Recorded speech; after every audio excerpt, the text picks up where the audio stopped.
Hi everyone, Searing Frost here with another Python Basics video. Today we'll be talking about tuples. Tuples are another basic collection in Python. They store objects that are accessible through indexes and iteration.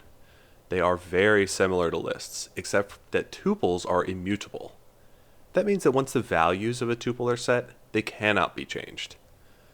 Tuples also have a wonderful property called unpacking, which allows assignment of tuples to other variables.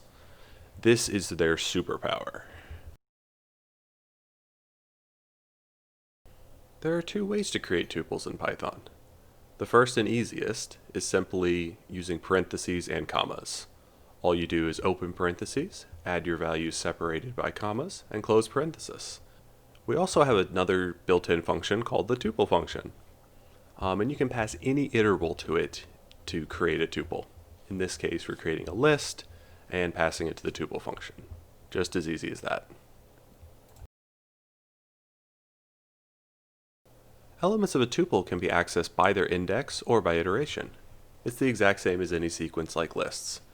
Here we're accessing the first value with the 0th index. Keep in mind you cannot reassign values to tuples. This will generate an error. We can also use our for loop just like a list to iterate over a tuple. You're probably wondering why we are bothering with tuples when lists do the same thing and more. Tuple unpacking is what makes them special. Tuple unpacking is assigning the items in a tuple to several values at once. For example, we can assign the values of our ABC tuple to the variables x, y, and z, respectively. Tuple unpacking is especially useful when returning multiple values from a function. Let's define a function that returns a dummy HTTP response and a message. We have our function that returns a two-tuple of an HTTP code and message.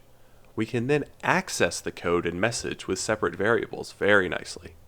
Tuple unpacking is what makes them useful.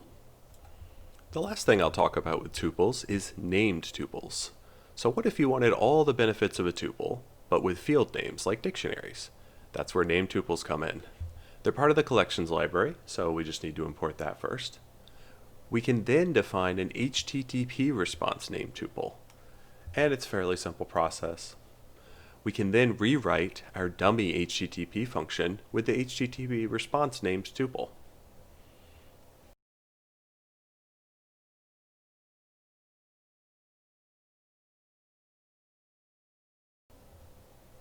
So we can access the fields with tuple unpacking, just like with a normal tuple.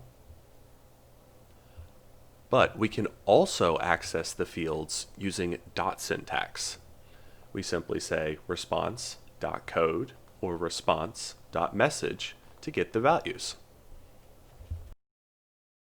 Thanks for watching this quick introduction to tuples in Python. Tuples are the best way to get some immutability in Python, and tuple unpacking is a fantastic feature. I know you'll find many uses for it. Links to the code and my blog post on tuples are in the description. I'll see everyone next time.